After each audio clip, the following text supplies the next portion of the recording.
Hello again, everybody. This is John with BestPriceNutrition.com. Today I'm here to talk to you guys about supplements that are okay for teenagers or teenage bodybuilders, because we get a lot of questions from that age group of, hey, what can I take, what can't I take?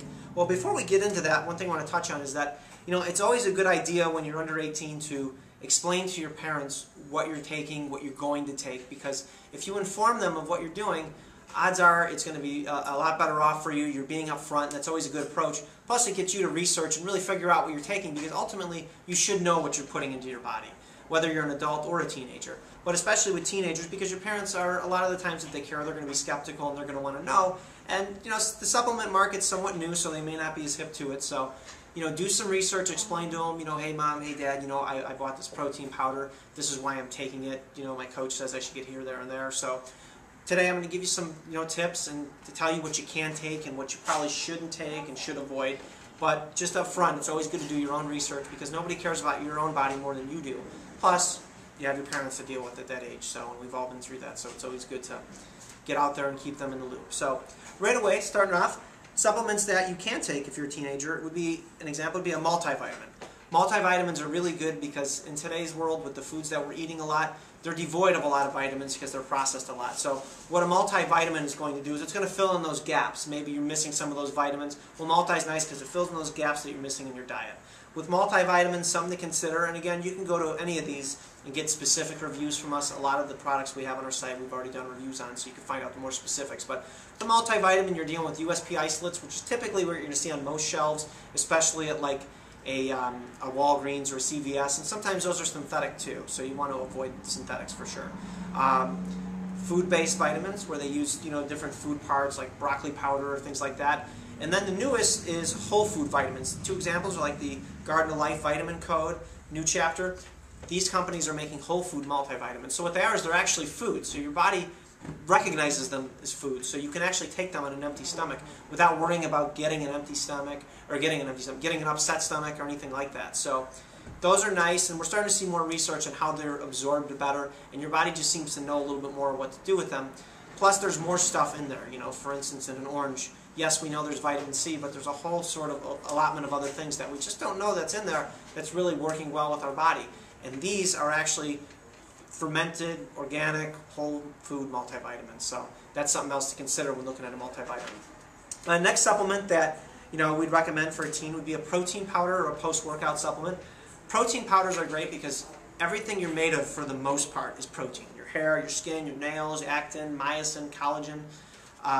These are proteins that your body takes from sources exogenously that you take it from diet, and your body makes body proteins. Well, most of you who are trying to compete in bodybuilding, you're competitive athletes, you want about 3/4 to 1 gram of protein per pound of body weight, assuming you're pretty lean, or your target weight is what you want to base that on. That's hard to do from whole food alone. If you're 200 pounds, 200 grams of protein is a lot. So yes, you should always eat whole food. That would be like egg whites, chicken breast, fish, things like that. Those are all good sources of protein, but again, to reach that 3/4 of a gram to 1 gram per pound of body weight, it's hard to do. So that's where a supplement with a powder, you can make a smoothie, get yourself some extra protein in there. After you train, you could do a post-workout supplement, which is going to have about a 2-to-1 ratio, carbohydrates to protein, fast-absorbing carbs, fast-absorbing proteins. Again, you can go to the specific product, for instance, this one, Insupro. You can go to that page, and there's a specific review there to explain more of the details on it. But protein powders are definitely a thumbs up. It's basically powdered food. That's what you're getting. That is what it is. So, and if you have some digestive sensitivities, you could find them without lactose and things like that. So that's really good. So again, do your research. Next would be creatine. Creatine is the most researched performance-enhancing supplement on the market. It's been out since 1993. There's a bunch of misnomers and a bunch of unfounded nonsense about it. You could even go, you can go on all the journals, all the peer-reviewed studies, and find all the research that's been done on creatine and how effective it is.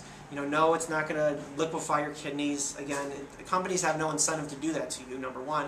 Number two, there's all the research to document the fact that it doesn't do any of that stuff. In fact, the benefits are numerous, from not only building muscle, but also mental focus. You're seeing it in a lot of the mainstream journals, and they're supplementing creatine now with patients that are needing to recover from various ailments. So creatine is definitely very good. It can be very beneficial. But again, do your research, explain to your parents what it is, why it works, so on and so forth. And again, we have specific articles on it. You You could also go to videos on creatine on a lot of the products to get some more specific information about it.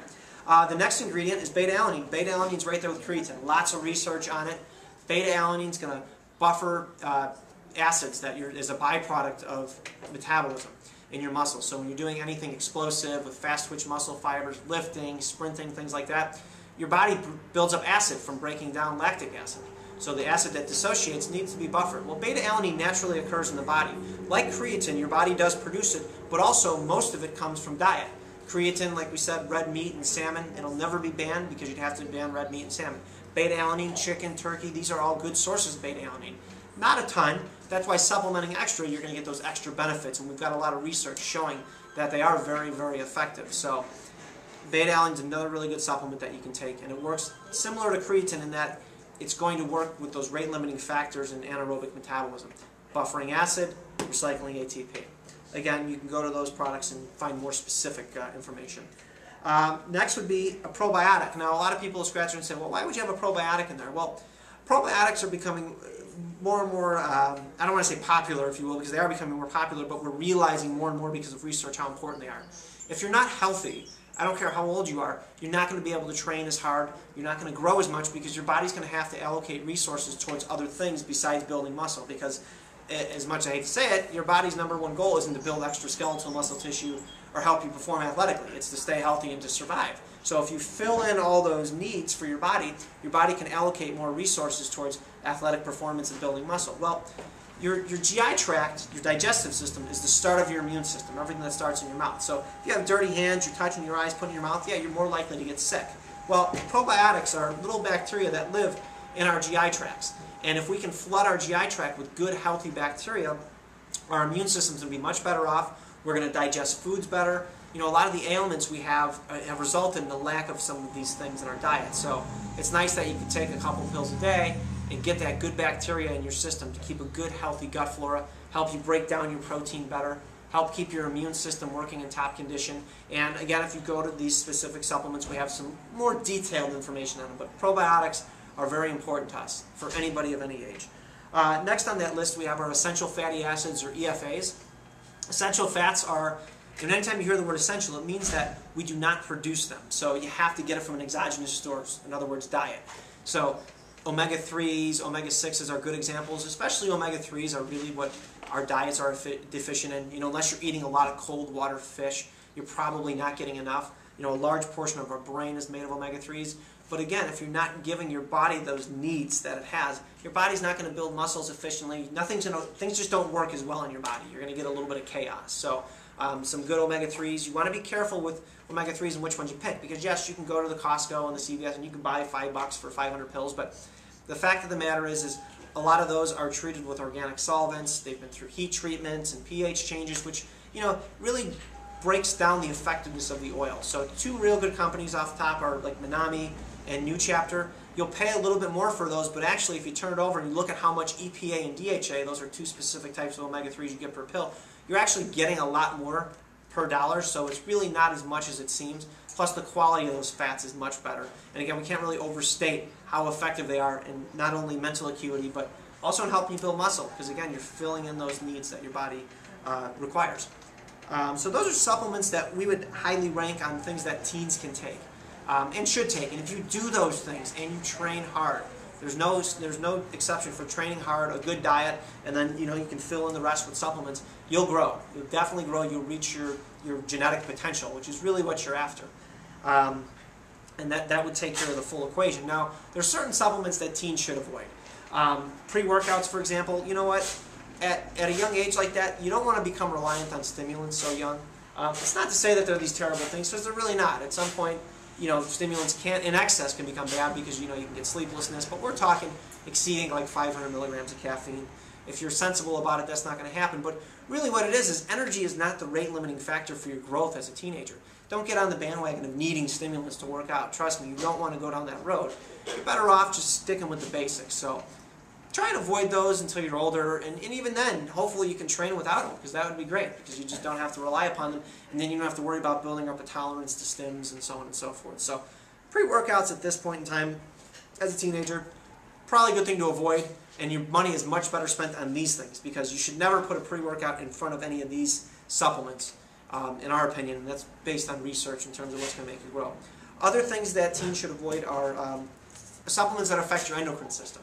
Your endocrine system is your hormonal system, so that would be pro-hormones, a lot of the herbal supplements that are, supposedly raised, testosterone levels. Stay away from them. Your testosterone levels, and if you're a female especially, definitely stay away. They're peaked. You're at the point where it just keeps going to go up, up, up, and you don't want to mess with it at your age. And again, that's not the rate limiting factor in your growth. You haven't worked out long enough to reach the point where something like that is really going to push you over the top. You have to get all the basics down first, and you can definitely grow. And when I say basics, don't think of it as, oh, I just get to take the basics. No, these are the things that you have to get in your system, along with hard workouts, along with a good diet. And that's really what's going to determine how well you do in your athletic performance, how much you grow if your goal is to improve your physique. That's what you should consider. So I hope we answered all the questions you guys had as far as that. If you have any others, please feel free to post them in the comment section of the blog. We're more than happy to answer them. Also, you can find us on Facebook, and a lot of you guys are on Facebook, facebook.com/BestPriceNutrition. Thank you.